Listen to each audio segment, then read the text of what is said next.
বলে নিতে হয়। যে হাদিসটা আপনারা পাবেন সুনানে ইবনে মাজাহ এর 3য় খণ্ড অনুচ্ছেদ 3 পৃষ্ঠা 490 এবং হাদিস নাম্বার 3127। হাদিস শরীফ থেকে শোনাচ্ছি, আল্লাহর নবী জনাব মুহাম্মদুর রাসূলুল্লাহ সাল্লাল্লাহু আলাইহি ওয়াসাল্লামের একজন বিখ্যাত সাহাবী হযরত যায়েদ ইবনে আরকাম রাদিয়াল্লাহু তাআলা আনহু হাদিসটা বর্ণনা করেছেন।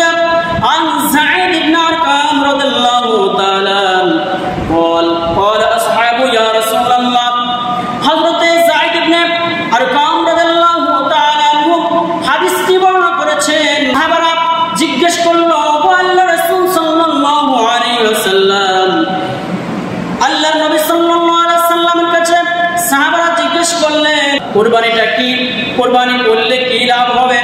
তখন আল্লাহর নবী জনাব মুহাম্মদুর রাসূলুল্লাহ সাল্লাল্লাহু আলাইহি ওয়াসাল্লাম সাহাবাদেরকে উদ্দেশ্য করে বললেন, قال ما هي سنة أبيكم إبراهيم عليه الصلاة والسلام। ওগো আমার সাহাবারা, তোমরা শুনে রাখো, এটা হচ্ছে তোমাদের মুসলিম মিল্লাতের পিতা, জাতির পিতা হযরত ইব্রাহিম আলাইহিস সালাতু ওয়াস সালামের রেখে যাওয়া সুন্নাহ। জোরে বলে আল্লাহু আকবার। এটা হচ্ছে আমাদের মুসলিম মিল্লাতের পিতা হযরত ইব্রাহিম আলাইহিস সালাতু ওয়াস সালামের সুন্নাহ।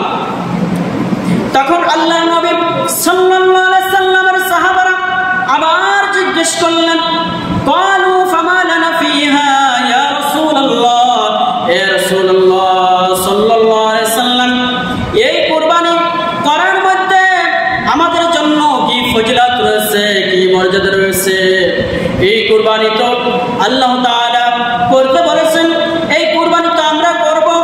এই কুরবানি করার মধ্যে আমাদের জন্য কি ফজিলত রয়েছে, কি সওয়াব রয়েছে? তখন আল্লাহ রাসূল সাল্লাল্লাহু আলাইহি ওয়াসাল্লাম সাহাবাদেরকে উদ্দেশ্য করে বললেন, লিকুল্লি শাআতিন হাসানা, কুরবানির পশুর প্রত্যেকটা লোমকূপের পরিবর্তে, প্রত্যেকটা লোমের পরিবর্তে আল্লাহ রাব্বুল আলামিন একটা একটা করে নেকি তার আমলনামায় দিয়ে দিবে। জোরে বলি সুবহানাল্লাহ। তাহলে কুরবানির ফজিলত এবং মর্যাদা কম না বেশি? অনেক বেশি। ইসলামে এরকম ফজিলতপূর্ণ আর কোনো আমল আল্লাহ রাব্বুল আলামিনের কাছে নাই। একটা পশুর গায়ে আমরা পশ্চিমকালেও একটা গরুর গায়ে, একটা মহিষের গায়ে যতগুলো লোমকূপ রয়েছে আমরা কি কেউ কোনোদিন গুনে দেখেছি? জোরে কথা বলেন না কেন, গুনে কি দেখেছি? তো আল্লাহর নবী জনাব মুহাম্মদুর রাসূলুল্লাহ সাল্লাল্লাহু আলাইহি সাল্লাম বলেছেন, লিকুল্লি শাআরাতিন হাসানা, এই কুরবানির পশুর প্রত্যেকটা পশুর লোমকূপের পরিবর্তে তা যে সমস্ত আল্লাহর বান্দারা কুরবানি করবে, পশু উৎসর্গ করবে, প্রত্যেকটা লোমকূপের, প্রত্যেকটা পশুর কুরবানির পশুর লোমের পরিবর্তে একটা একটা করে তাদের আমল নামায় আল্লাহ তাআলা লিখে দিবেন। জোরে বলে সুবহানাল্লাহ। তাহলে এই কুরবানি যাদের উপর আল্লাহ তাআলা ওয়াজিব করে দিয়েছেন তাদের এই কুরবানি করা দরকার আছে না? আবার তিরমিজি এবং ইবনে মাজাহ হাদিসের মধ্যে আসছে, উম্মাহাতুল মুমিনিন হযরত আয়েশা সিদ্দিকা রাদিয়াল্লাহু তাআলা আনহা, তিনি এমন একজন মহিলা সাহাবী ছিলেন যে মহিলা সাহাবী সব চাইতে বেশি হাদিস বর্ণনা করেছেন। এই মহিলা সাহাবী 2210টি হাদিস বর্ণনা করেছেন।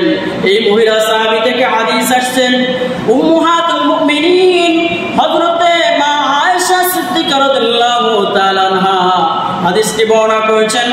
আল্লাহর নবী জনাব মুহাম্মদুর রাসূলুল্লাহ সাল্লাল্লাহু আলাইহি সাল্লাম বলেছেন, মা আমালু ইবনে আদম মিন আমালি ইয়াউমিন নাহারি আহাব্বা ইলাল্লাহি মিন ইহরাকিদ দাম। আল্লাহ রাসূল সাল্লাল্লাহু আলাইহি সাল্লাম বলেছেন যে কুরবানির দিন, ঈদুল আজহার দিন সবচাইতে আল্লাহ রাব্বুল আলামিনের কাছে গুরুত্বপূর্ণ আমল হচ্ছে কুরবানির পশু জবাই করা। কি জবাই করা? কুরবানির পশু জবাহ করা আল্লাহর কাছে বেশি পছন্দনীয় এবং ভালো আমল। এই ভালো আমল আল্লাহর কাছে সবচেয়ে প্রিয় আমল হচ্ছে কুরবানির পশু জবাহ করা, কুরবানির রক্ত প্রবাহিত করা আল্লাহর কাছে সবচেয়ে বেশি প্রিয় আমল।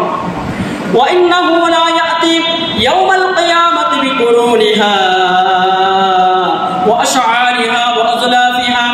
আল্লাহর হাবিব সাল্লাল্লাহু আলাইহি ওয়াসাল্লাম আরো বলেছেন হাদিসের মধ্যে, কুরবানির পশুর শিং, কুরবানির পশুর পশম আর কুরবানির পশুর পায়ের খুর কাল কিয়ামতের ময়দানে আল্লাহ রাব্বুল আলামিন মিজানের পাল্লায় এনে হাজির করবেন। জোরে বলি সুবহানাল্লাহ।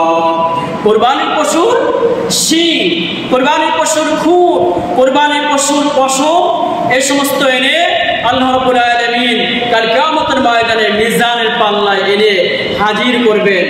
আল্লাহ রাব্বুল আলামিন এভাবে সওয়াব দিবেন। তো কুরবানির ফজিলত যে বর্ণনা করলাম এতক্ষণ ধরে, আল্লাহ রাব্বুল আলামিন যে কুরবানি করার মধ্যে যে কত ফজিলত রেখেছেন, এই হাদিসগুলো থেকে আমরা স্পষ্ট বুঝতে পারলাম যে কুরবানি করা অত্যন্ত সওয়াবের কাজ, অত্যন্ত নেকির কাজ। এটা আমরা এই ইবনে মাজাহ এবং তিরমিজি হাদিস থেকে আমরা জেনে নিলাম। তাহলে আমাদের কুরবানি পশু আল্লাহ রাব্বুল আলামিন এই পশুর প্রত্যেকটা পশমের পরিবর্তে আল্লাহ তাআলা একটা একটা করে সব আমল নামায় দিয়ে থাকেন। জোরে বলি সুবহানাল্লাহ।